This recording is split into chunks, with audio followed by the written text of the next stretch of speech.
introduce, oh, it's not coming up. I'm happy to introduce our first speaker, Frank Kohlasch.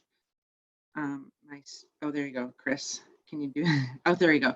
Frank was not very long ago, in December, he was named the climate director for the Minnesota Pollution Control Agency. So we're pretty excited to have Frank with us today. He's been with the department or the Pollution Control Agency for 23 years, has done a bunch of work. I'm not going to read the bio, but there it is. And just a reminder to folks, when you're doing questions, make sure to send it to all so that we can avoid duplicate questions. You can see if somebody's asked the question, but I want to just get right to Frank so he can share with us his slides about climate and the reports that have come out recently from IPCC and the PCA to the legislature about greenhouse gas reductions.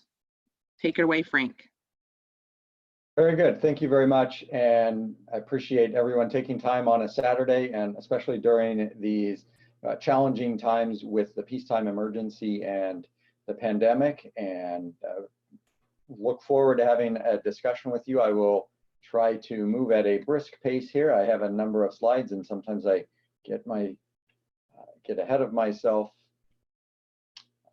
just on talking to everything. So I'll start off with an overview of what we're seeing at the international level, some of the statements there, bring it down to what we're seeing within Minnesota from our Department of Natural Resources Climatology Office, and then talk about where the administration is heading with their most recent actions. So none of these points should be surprising to people that have been interested or working in the climate change arena. These are the International Panel on Climate Change updates statements from 2018 and re-reviewed in 2019, and they just list all the high confidences that we have at the international level about the existential threat that is climate change, that we have high confidence that our human activities have warmed the planet by 1 degree Celsius, that our current rate will be a 1.5 degree Celsius warming between 2030 and 2025, that if we want to limit our temperature increase to 1.5 degrees Celsius, we'll need to reach net zero emissions by 2050. And if we go for a 2 degree Celsius increase, then we'll have to 2070, but the potential impacts to our climate and our ecosystems and our cities and our people will be more significant at 2 degrees. And that all the sectors will have to pitch in, and that there'll be major and far-reaching transitions for each one of them, and that even at 1.5 degrees Celsius, we're going to see significant changes and significant impacts on our natural resources. Looking at what 2019 was, this is the latest full year 2019 temperature average. You see that there's significant warming happening throughout the entire planet, significant warming happening, especially in the northern latitudes. And oddly enough, and perhaps ironically, we are seeing actually a cooling here in the temperature in the Midwest, middle of the country.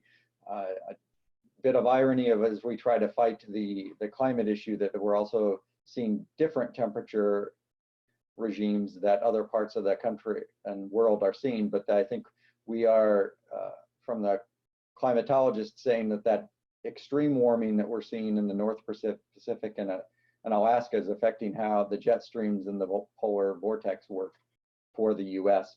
And then another indicator of what we're seeing with some of the significant changes in the northern latitudes is the extent of sea ice over the last 1,500 years, and just a significant and dramatic drop in sea ice extent in the last few hundred years. And now seeing that there is not much ice that is there permanently, and it is moving that much less ice that just forms each year, and it has to form each year. Now, as I gave this presentation before, was told that I needed to give some relief in some of these presentations. So there's a picture of my dog wearing his Chewbacca outfit to give us something to lighten the mood a little bit. But moving on to what the US National Climate Assessment has been looking at, and they're looking at the US programs, and they produce a report in late 2018, and they also have a Midwest report for that. So I just grabbed some excerpts from that, but we're expected to see the largest temperature increases in the US in the northern latitudes. We'll see the largest sea level increase in the Gulf of Mexico. Without mitigation and adaptation, we're going to have significant costs to land and infrastructure that our current, or it's looking at the impacts both at two temperature regimes. One is a 2 °C increase, and then upwards, if we do nothing, we could see up to a 6 °C change in temperature, which would be catastrophic to the natural resources. So looking at what they're saying for the Midwest, that at the rate of climate change we're seeing right now, if we don't have any mitigation or adaptation, that we'll see our agricultural systems drop their productivity levels to 1980 levels without technological advances. That for our forests, that the climate change is interacting with existing stressors, and in Minnesota, invasive species like the emerald ash borer to increase tree mortality, reduce the forest productivity. We're seeing the potential loss of economically and cultural important tree species, and that we may see forests be lost and be replaced not by other forests, but by other types of landforms, prairies, or savannas, or things like that. And some of our culturally important tree species, not just the ash, but also that predictions that our state tree, the red pine, would no longer have a significant presence in Minnesota. That climate change is going to affect our Great Lakes and the important freshwater resources of the Great Lakes, and interacting with all of the additional stressors that especially Lake Superior and other Great Lakes have, as far as land use changes and habitat loss and pollution, and making it more difficult to maintain their productivity and use. From the human health side, that we think that climate change will lead to poor air quality, extreme high temperature events, heavy rainfall, extended pollen seasons. We will see disease carrying of pests, ticks, and mosquitoes, and expansion of some of the diseases that people will be exposed to, and that our region is expected to see impacts both in human health, in people's loss of life, loss of quality of life, having to spend more time in the hospital, or missing work, or missing school, and then also the economic damages that they will cause. That on a city level and on a local infrastructure level, that adapting to climate change as we see it will projecting $500 million per year for urban stormwater systems alone, and that there are other infrastructure systems that will be impacted, but that's just one example that they're giving.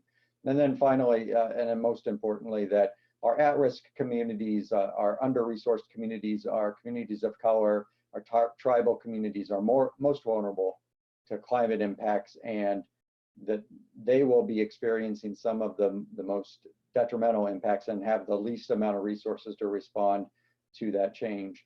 And to note that environmental justice concerns that in those at-risk communities are not just a metro area issue, that our environmental justice criteria for the state includes tribal lands throughout the state, but also under-resourced communities and zip codes throughout the state, and other parts of the state that do have communities of color that are most at risk. And then looking at what the DNR climatology office is recording for Minnesota specific data, that these are all the factoids that they're putting out, that heavy rains are more common and intense than any other time on record.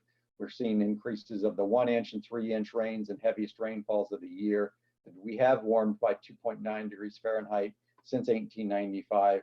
Top 10 combined warmest, wettest years on record have occurred in the last 12 years, and that winter is where we are seeing the most warming 13 times faster than summer. So again, with all that, take a little breath, look at some cute small animals. I did throw in the goat here just because I think they're a good competitor for cuteness on the animal scale. But now I'm going to turn attention to where we are at with greenhouse gas emission reductions in Minnesota. In 2007, the Next Generation Energy Act was adopted, and it included reduction goals for the state with a 15% reduction target for 2015, a 30% reduction by 2025, and an 80% reduction by 2050. with a 2005 baseline. In 2019, we produced our most recent biennial report, and we showed that we did not make the 2015 goal. We achieved about a 12% reduction, and most of that reduction bouncing around we were seeing was coming both from the electric generation sector, but also from sequestration in our forests. But we did not meet the 2015 goal. We're not on track to meet the 2025 goal, and certainly not on track to meet the 2050 goal. How these emissions break down across the different sectors for 2016, you'll see that transportation and electric utility are about the same. The electric utility pie here includes imported electricity. So if we remove the imported electricity, transportation is clearly the highest source. But right now, transportation by a few thousand tons is our largest emitting sector now compared to electricity in Minnesota. That the agricultural and forestry are 22%, then we get down to the smaller sources within Minnesota for 2016. And then looking at, I'm not sure exactly what happened there. I must have clicked on an exit button. Can someone bring up the presentation, or I can share my screen if necessary? Chris will take care of it.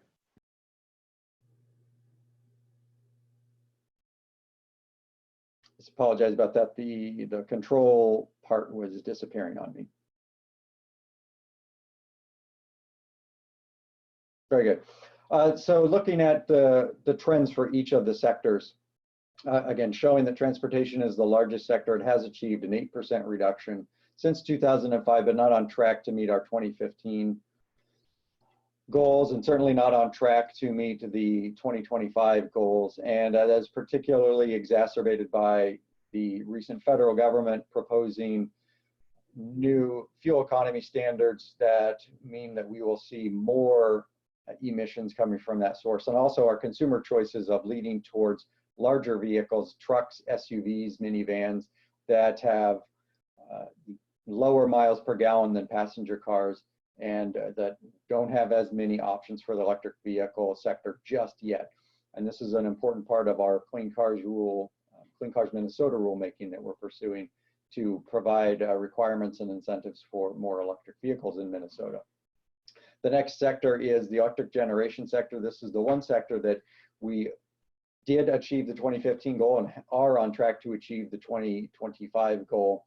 And that's due to our use of renewable electricity in Minnesota, the renewable energy standard, some of our green pricing processes that we have in Minnesota. And because of the Next Generation Energy Act, we are required to include imported electricity, and we have seen reductions in electricity imports also. Then we get to the agricultural, forestry, and land use. And this has the three major pieces included in it are the forest lands, the crop agricultural system in Minnesota, and the animal agricultural system in Minnesota. And seeing that that is remaining relatively level when we look at crop agriculture and animal forestry, but that what a significant amount of that bouncing around is due to the way that we are currently measuring our carbon stored in our forestry stocks, and we're working with the Department of Natural Resources to improve that. Then we see the industrial sector and the residential sector and the commercial sectors actually all going up, and we think that's because of economic activity and economic expansion and the use of low-cost natural gas in many of these systems. And so within the industrial sector, about a third of that is from natural gas use in their processes and space heating. Then residential and commercial are dominated by natural gas and some oil use and some other fossil fuel use for space heating. And just to note for this group that the electricity used in the commercial and residential sector are in our inventory right now are included in the electric generation sector. And then our waste sector, while it is reducing, it is a relatively small part of our emissions inventory system, but we continue to focus on that.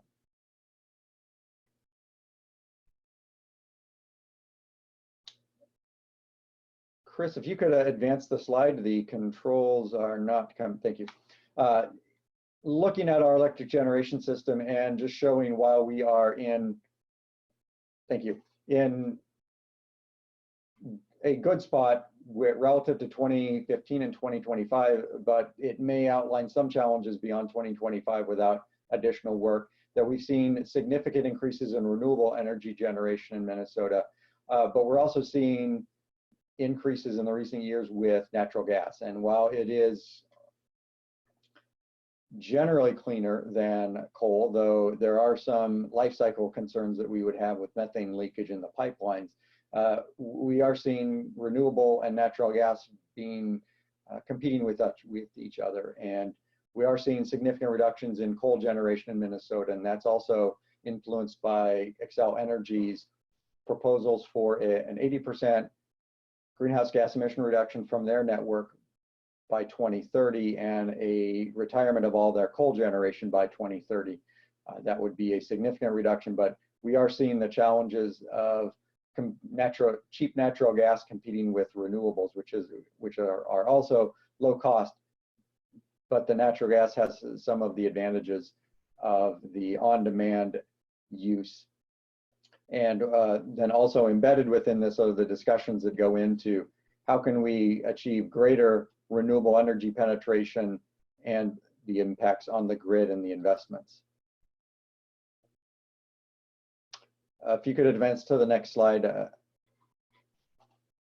Just showing that we have been able to decouple greenhouse gas emissions from various other indicators. So this is showing the gross state product, which has been increasing significantly, but we're seeing that on a dollar per, or a ton per dollar of gross state product, that we're seeing significant greenhouse gas emission reductions, being more efficient, more use of renewable energy, cleaner fuels. We've been able to decouple the economic growth from the emissions growth. Next slide, please. And then another decoupling is that we're able to grow our population and also see emission reductions on a ton per capita basis. So we're seeing that decoupling of the systems and our ability to not impact our economy or our ability to grow population while we're also becoming a cleaner state and reducing our greenhouse gas emissions. Next slide.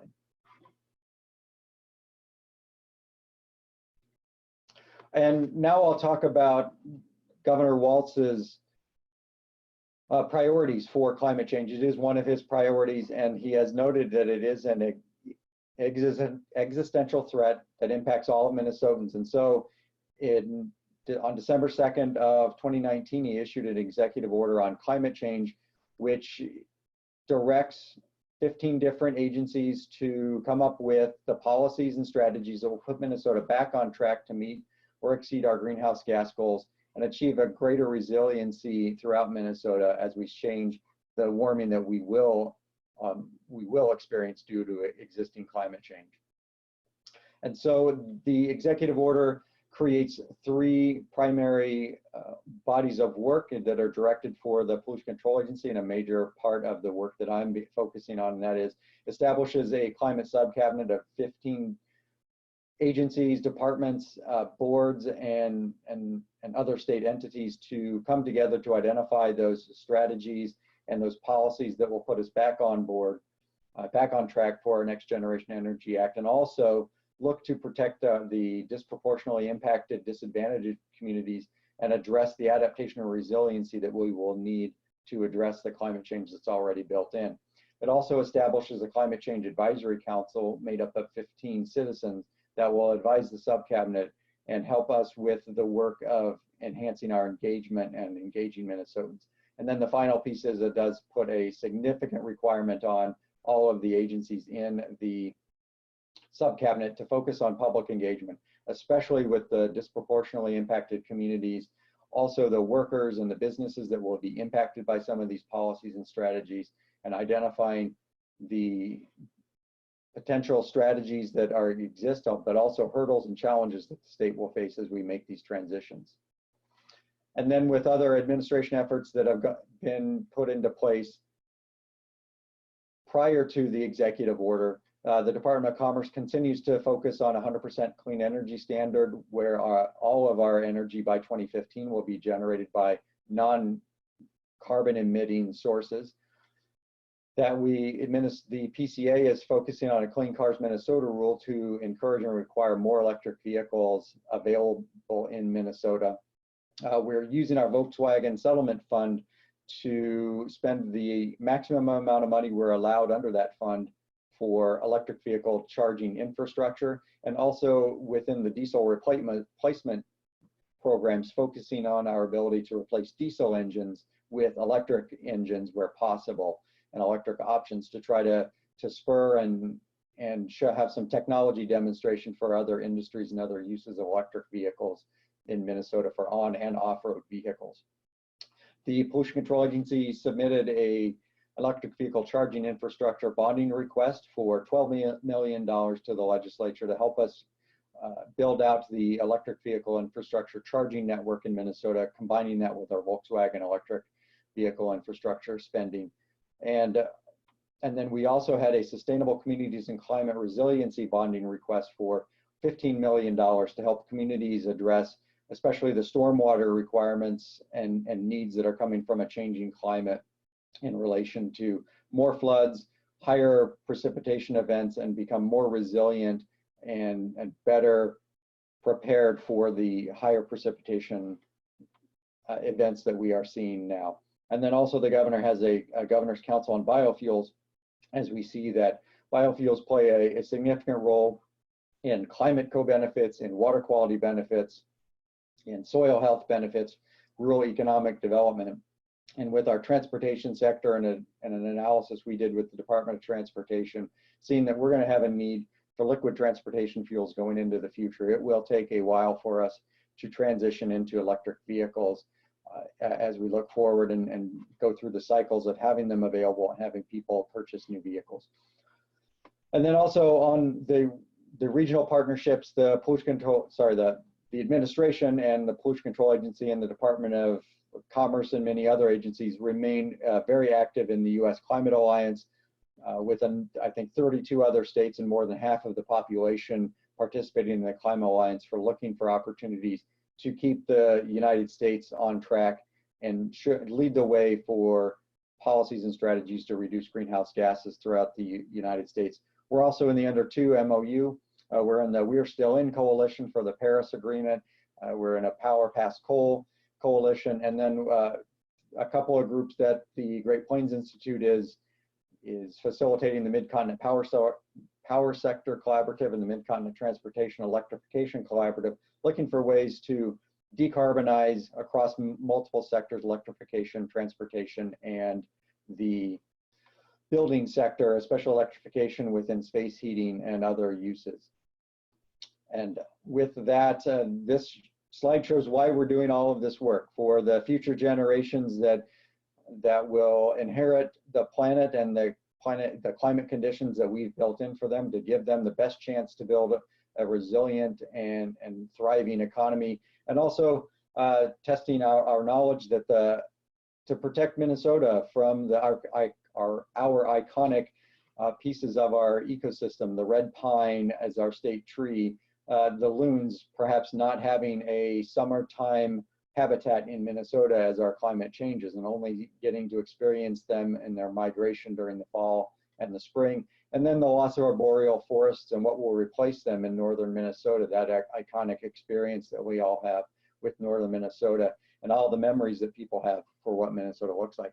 And with that, I will open for questions. All right, thanks, Frank. So we've got some questions here, and we've got about 5 minutes here for questions, and I'm hopeful that if we don't get through all of them, we can submit the remaining ones to you, Frank, and you might be able to respond via email or whatever, and then we can send the responses out to everyone. So the first question, how much would our emissions be for Minnesota if we include scope 3 from the embedded energy related to the products we buy? I'm not even sure what that means, but Frank, I'm assuming that you do. Yes, and we have engaged in what's called a consumption-based emissions inventory. We did a pilot with that with 2012 data, and that is available on our website if you look under consumption-based greenhouse gas emissions.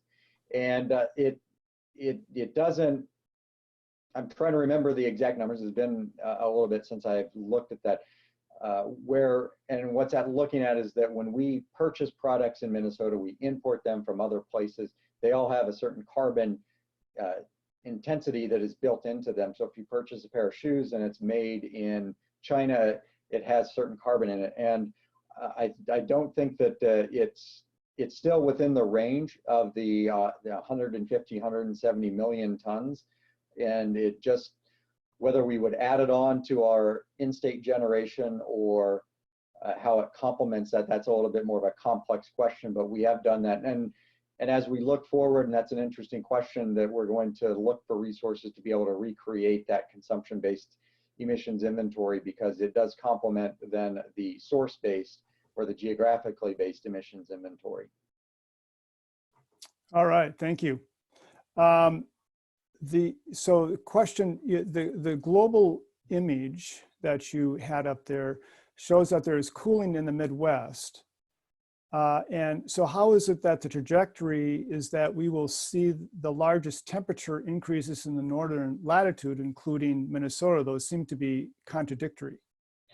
Yes, and some of that, when we look at an individual year, certainly in 2019, 2018, because of this significant warming that's happening in the northern Pacific Ocean and in Alaska, it's affecting the way the jet stream is reacting, and it's affecting the way that the polar vortex is also warming and losing some of its contained piece. So looking at just 2019, that's just 1 year. It's part of the climate record.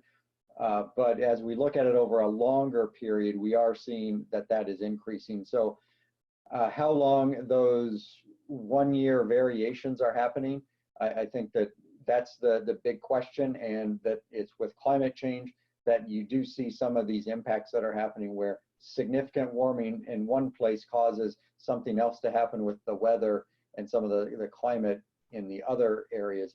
But we do continue to see that and make the predictions that we're going to see warming. It's just in the last few years, because of the significant warming and the amount of energy that's being held in the northern Pacific Ocean and the warming that's happening around Alaska, it is affecting the jet stream and what we're feeling and within the weather that we feel. So yeah, it is a little bit of a contradictory message, but we have to also consider the short-term variations that we're seeing compared to the long-term trend that is being built, and that the trend is a warming trend. All right. And another question, curious about how the methane emissions from natural gas extraction and transmission are accounted for in the per sector emissions numbers. The natural gas extraction emissions are not accounted in our in-state inventory because we don't have any natural gas extraction activities happening. That's where something like that consumption-based emission inventory can come into play and help supplement that. For the transmission of natural gas in Minnesota, we do have a term that captures the leakage of the natural gas pipelines in Minnesota, and that's captured along with the emissions that come from the burning of the natural gas. And yes, those are important, because that's a methane release that is it's more potent climate chemical than carbon dioxide is. Okay. You know, something in terms of closer to, you know, what this group is probably focused on, because we are focused on our, you know, individual cities and what we can do and promote within our individual, you know, municipalities. And I'm curious as to, from your perspective, where's the big bang for the buck? In other words, what are the things that we should be focused on? Because we have limited resources to do this. What are the things that should we be focused on that will give us the biggest return in terms of carbon reduction? Any thoughts about that? The biggest bang for the buck. Well, I think that, part of that I can answer that and maybe wiggle my way out of it by saying, depending on where you are at, and so speaking at a city level, the cities are going to have for mitigation standpoint, really two very large pillars, and that is in the building sector. That is going to be one of our more difficult sectors because natural gas is a very typical fuel used for space heating in Minnesota and for water heating in Minnesota. And those are individual decisions that are made by people who are building houses or are living in a house and having to decide on what kinds of devices they will use for their heating and their water heating. And from a state level, from a national level, that's difficult to get at. The national level can look at the efficiencies of some of these. But really getting into the land use and some of those building decisions of what's being used for that space heating component. And what's really important there is that those decisions sometimes only appear once every 10 or 15 years. And how do we get the right signals in place or requirements, if that's where people want to go, that help lend to the decision that's a lower emitting sector. So the values that we see that natural gas end usage in Minnesota, about 65% of our natural gas in Minnesota actually goes for space heating in Minnesota. And how do we address that with electrification?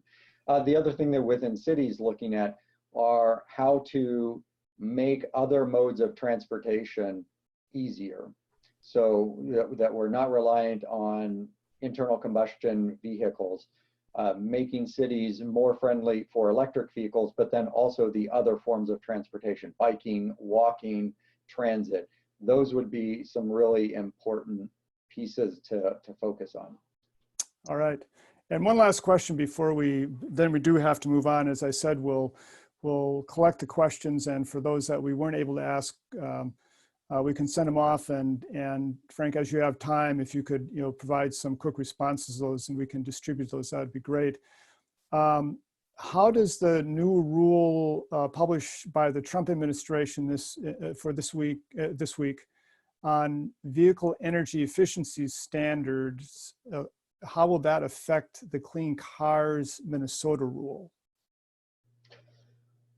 What it points out is the importance of state actions and state leadership in any efforts to reduce the greenhouse gas emissions from the transportation sector. It is a significant step back from the rules that were proposed or adopted in 2012. And we're not seeing from the federal government any other policies, ideas, or strategies to replace the greenhouse gas emission reductions that were built into the previous rule, built into the previous rule on existing coal plants, built into the previous rules on new coal plants. So it really highlights the importance of state action and amplifies what we think is the need for a state signal to motor vehicle manufacturers that we need to begin transitioning to electric vehicles more quickly in Minnesota. And we need to have those available to our consumers so they can make that choice easier. It is a bit of a difficult activity to purchase an electric vehicle in Minnesota, simply because we don't have all of the models available to us and the numbers of vehicles compared to other types of vehicles. And we've all seen then the advertising in Minnesota is for the large vehicles, which is just going to create a likely increase in our emissions if we don't change our ways and look for different ways to move ourselves around. All right, Frank, thank you for the presentation, and thank you for the insightful answers to the questions.